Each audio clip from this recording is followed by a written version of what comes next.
Hola, ¿qué tal amigos? Soy Gustavo González. Aquí al frente tenemos el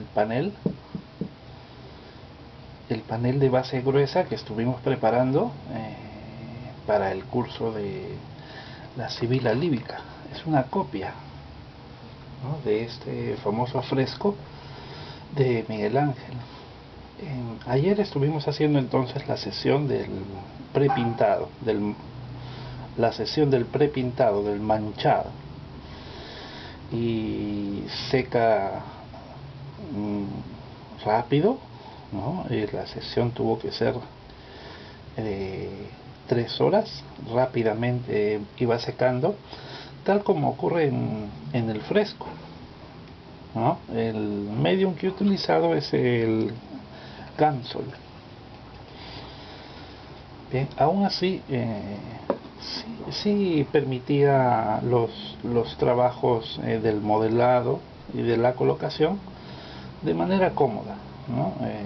Pero hay que tener todo bien preparado, tal como se hace un fresco, ¿no? Todo debe estar preparado, la base en yeso debe ir secando junto con los pigmentos que se van colocando con transparencias.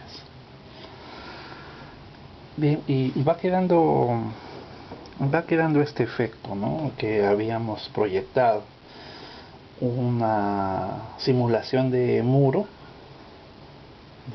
blanco, y la pintura allí de la mujer, de la Sibila, ¿no? La Sibila era una profetisa, entonces está como acomodando el libro donde ha escrito lo que va a ocurrir.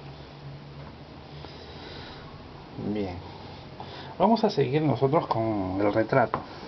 Bien, tengo aquí a mi lado, todavía sigue el San Sebastián de Perugino, y vamos a seguir con el sombreado. Vamos a ver. Bien, este dibujo es con grafitos, ¿no?, para poder ir llegando a tonos oscuros y tonos suaves, pues utilizamos varios grafitos.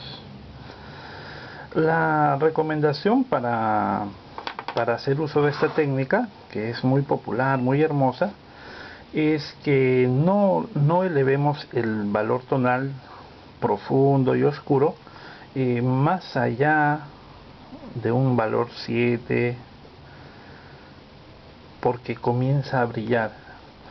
Si nosotros saturamos de grafito un papel o una cartulina, se llena del mineral y comienza a brillar de una manera desagradable.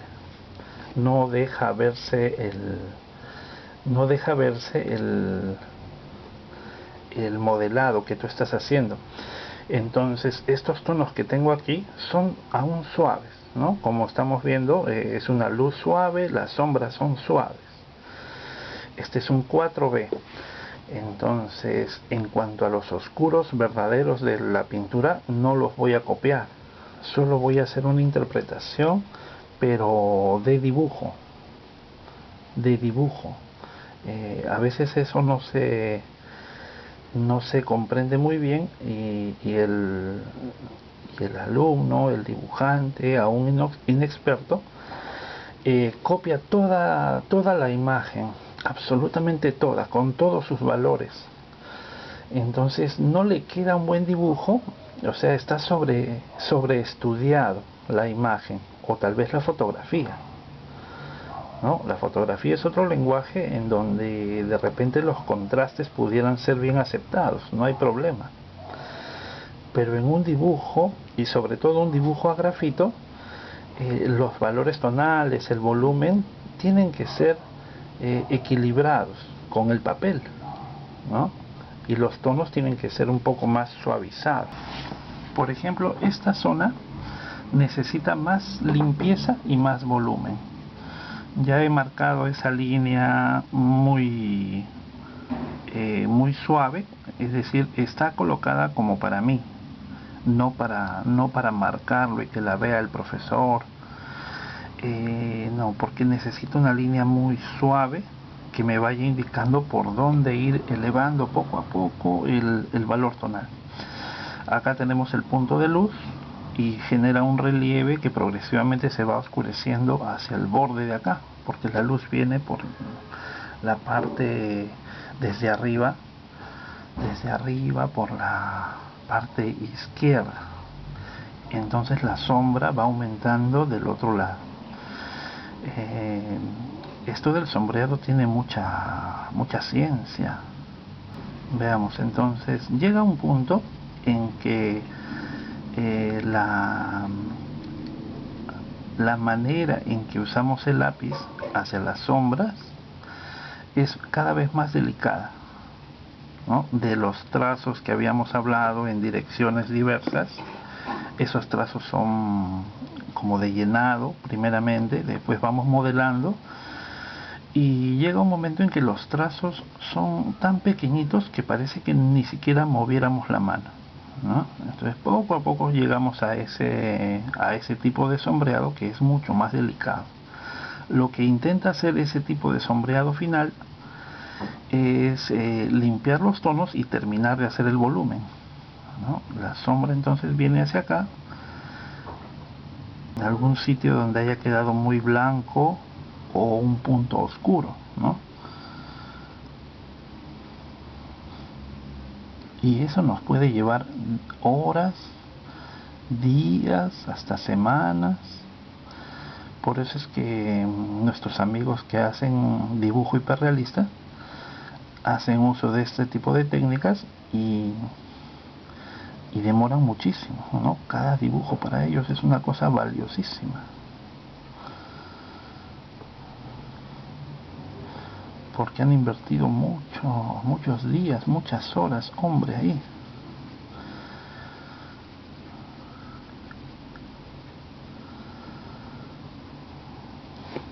Bien, entonces a simple vista uno no ve mucho los cambios, ¿no? Pero tiene que ser consistente, aguantar ahí el tiempo de estudio.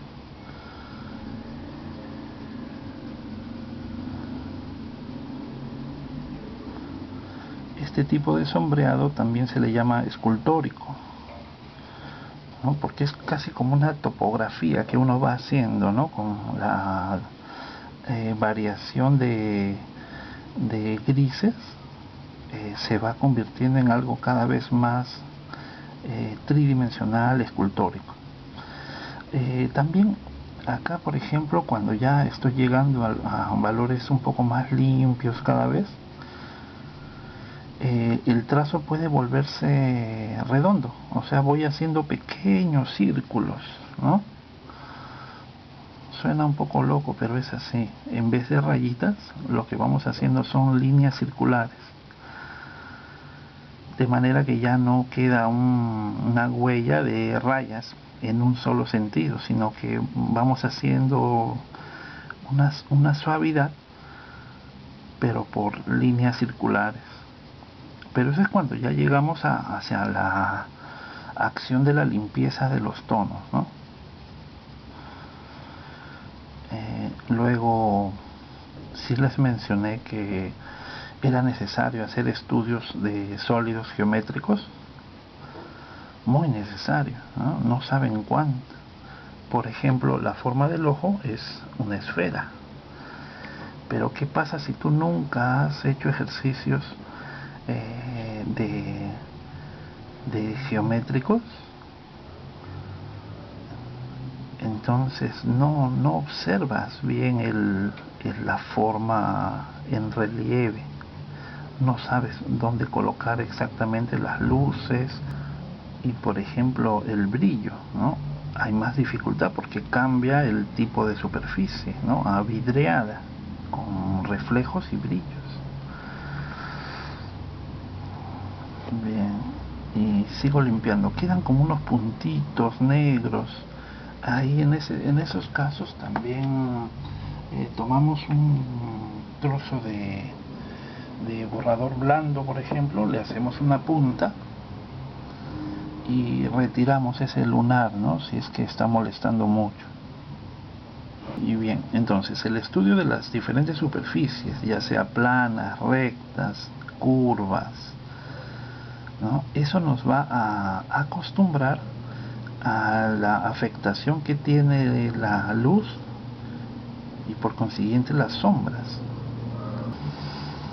Y como son sólidos elementales, como podría ser un cubo, una esfera, ¿no?, que se hacen de tono blanco, como un yeso, ¿no?, un cono, o un hipercubo, ¿no?, que es como esa cruz, que también sirve en los talleres. Entonces nos acostumbramos a observar, y cuando ya tenemos una forma altamente compleja como un rostro, por ejemplo, ¿no?, entonces vemos que en parte, por ejemplo, el mentón es esférico, ¿cierto? Esférico. Entonces sabemos cómo sombrearlo para que dé la característica de planos circulares acá, ¿no? Tenemos que ir cambiando los valores progresivamente y de manera suave aquí en esta parte. Luego también estudiamos los reflejos, ¿no? Bien, poco a poco. Entonces ya este trabajo es con la punta del grafito, ¿no? Y tengo que estarlo tajando constantemente.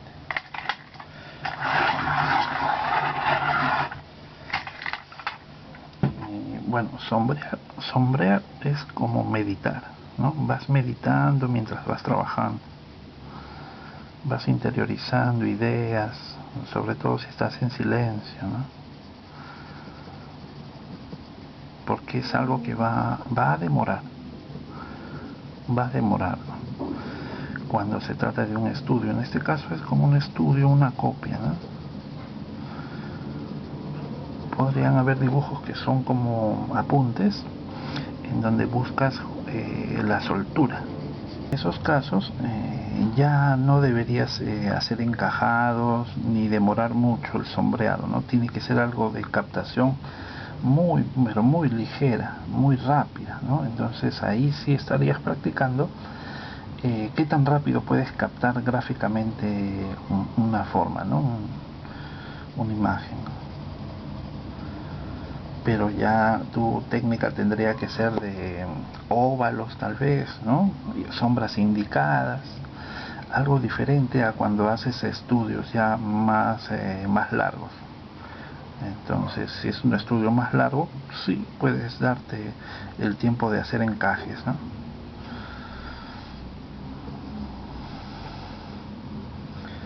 Bien, voy limpiando los tonos y voy aumentando, o sea, al limpiar el valor tonal con la punta, voy limpiando, es decir, voy quitando esas manchitas blancas y haciendo un poco más homogéneo el valor tonal. Ahora tal vez te preguntes, pero ¿por qué no hacemos esto con un esfumino, ¿no? Un esfumino, por ejemplo, esto, ¿no?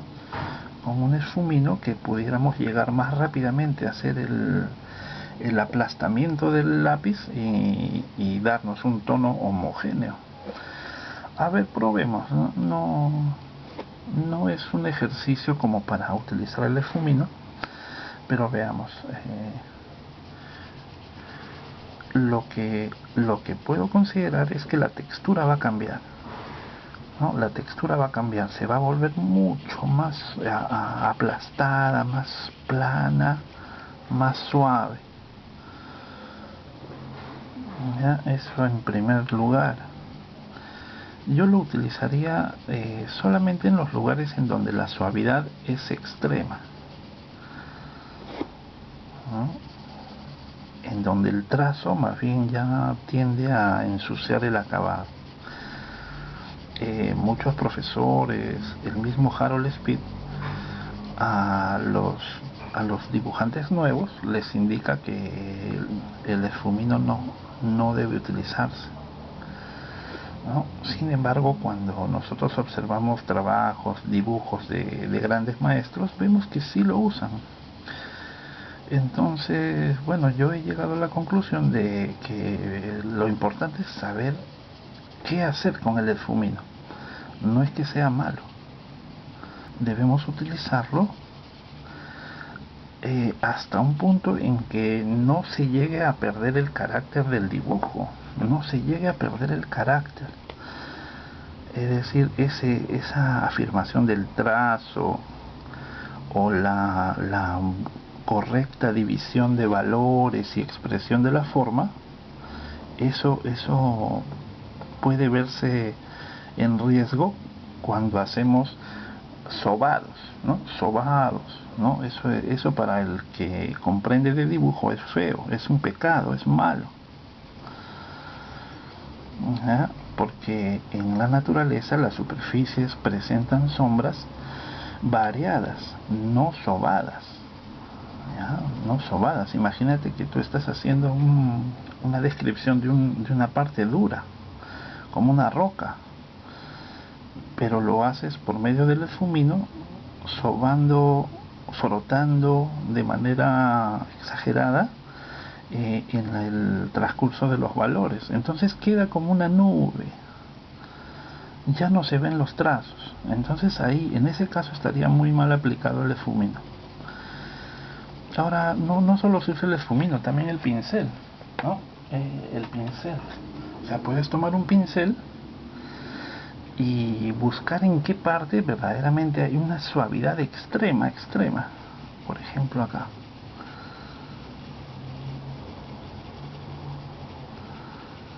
Y haces una interpretación. Eso le va a dar una calidad diferente, como de esfumato. ¿Ya? Si dispones tu ejercicio para que así sea, puede quedar algo dulce, maravilloso.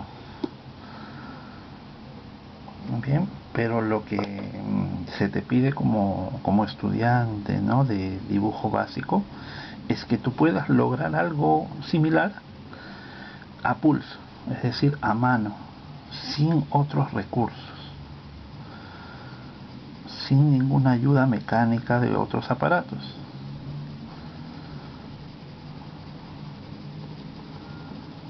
¿Ya? Así se va a entender cómo funciona el volumen, qué es lo que tienes que producir con el lápiz y cómo utilizar el lápiz. Muy bien. Entonces miren cómo va bajando las sombras, ¿no? Este es el maxilar inferior. Esta parte es la porción horizontal y esta parte de acá es la porción vertical del maxilar inferior. Nosotros lo hemos construido en el primer video de este ejercicio. Lo construimos muy fuerte, con muchas líneas, para que quede muy claro cómo solucionar este tipo de posiciones que a veces resulta difícil, ¿no? Nos equivocamos mucho. Los ejes tienen que permanecer, lo vamos mejorando progresivamente, ¿no? Ahí donde vemos que el eje no se está cumpliendo, entonces le damos énfasis en la limpieza de esa expresión de los ejes. Por ejemplo, acá quiero que el lacrimal esté más alineado con este otro, ¿no?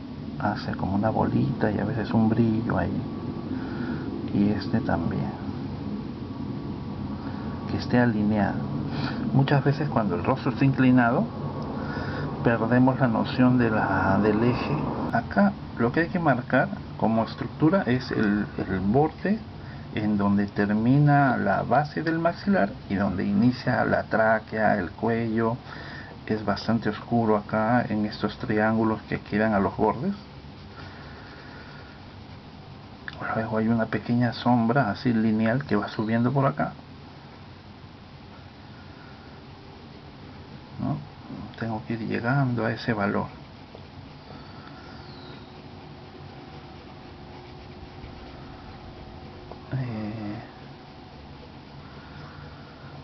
Así, como una pequeña línea, pero está esfumada, ¿no? Entonces eso le va a dar la sensación de que esta parte queda como reflejo.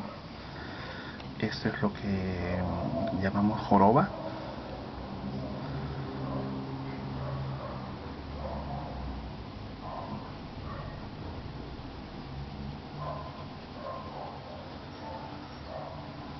y así vamos subiendo el tono hasta el mentón, ¿no? El mentón por su parte tiene su volumen independiente como esfera, ¿no? Un poco aplanada hacia los bordes, hacia allá.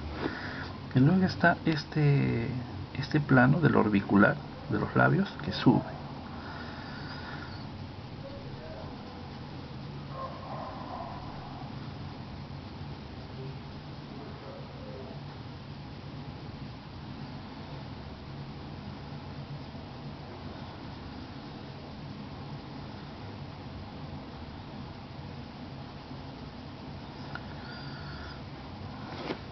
Bien.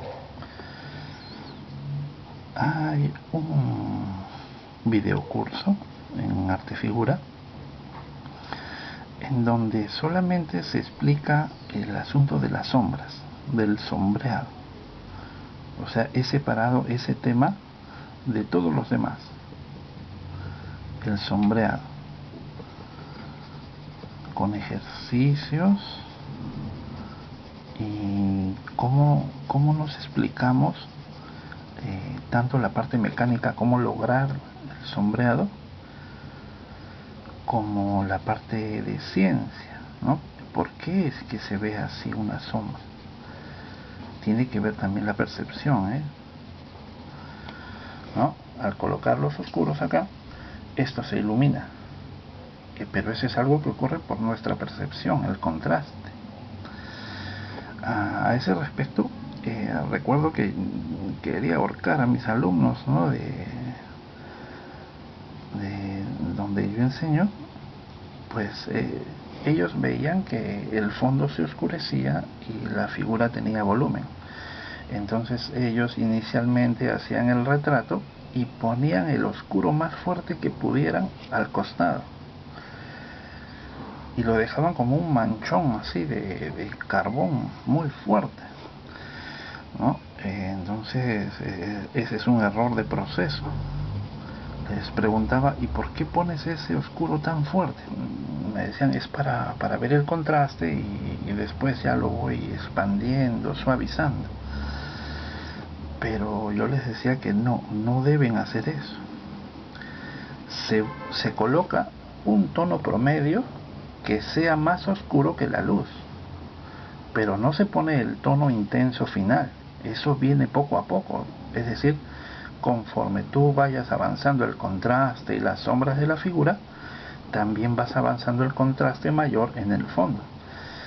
Entonces mantienes un balance perceptual, o sea, para ti eso funciona como máximo oscuro en el momento en que estás elaborando. Pero si tú colocas desde el comienzo un valor tonal negro absoluto al costado, toda tu figura se va a ver dura. Las sombras que hacen se ven planas, ¿no? Porque el contraste es demasiado fuerte. Es demasiado fuerte, ¿no? Como si te gritaran en el oído. Eso no debe ser así. Tienes que ir avanzando el contraste general, pero progresivamente, ¿no? Bueno, después de la explicación ya dejaban de hacerlo, ¿no?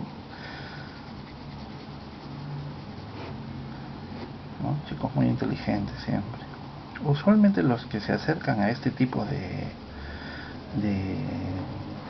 a este estilo, ¿no? De un poco más clásico, más tradicional, son personas más reposadas, ¿no? Bastante inteligentes, que tienen un gusto que no se lleva por la moda. Entonces son de pensamiento independiente,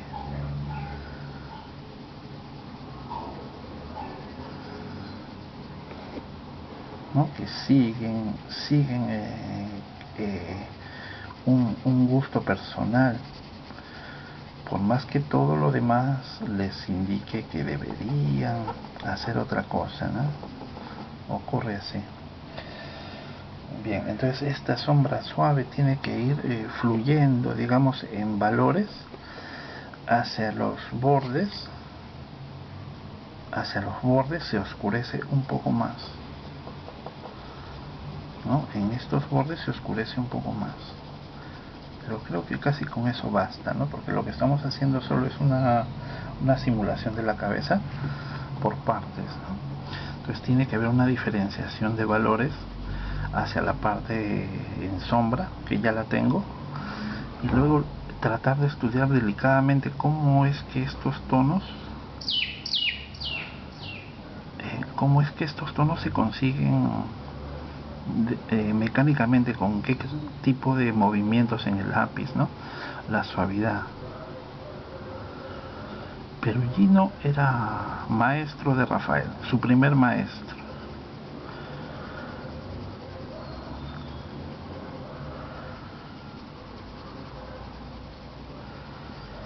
Pero finalmente Rafael adopta también algo de las técnicas de Leonardo y también de Miguel Ángel, ¿no? Tuvieron desencuentros Rafael y Miguel Ángel también.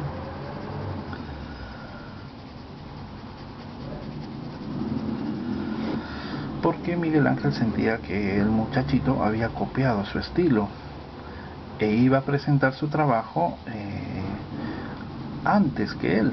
Entonces se iba a llevar él la novedad ante el público, ¿no? Hablo de los murales de la Sixtina.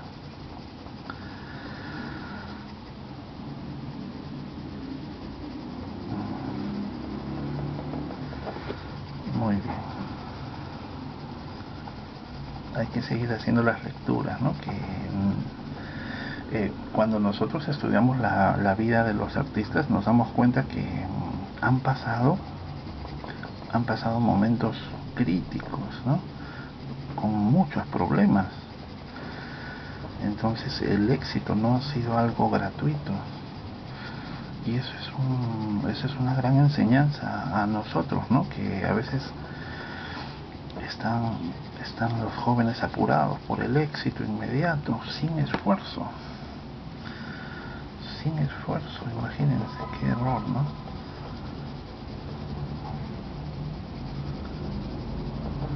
Tienes que considerar, ¿no?, que tu formación tiene que ser continua, de meses y años. Como te digo, yo estoy diciéndote la verdad, es así.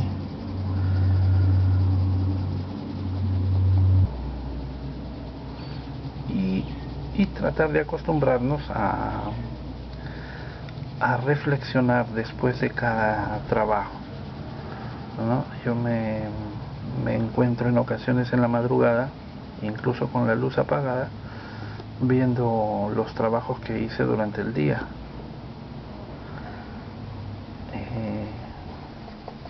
Cuando empiezas una labor, cuando empiezas una obra, vives dentro de la obra.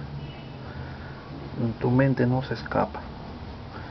Hasta sueñas con lo que estás elaborando.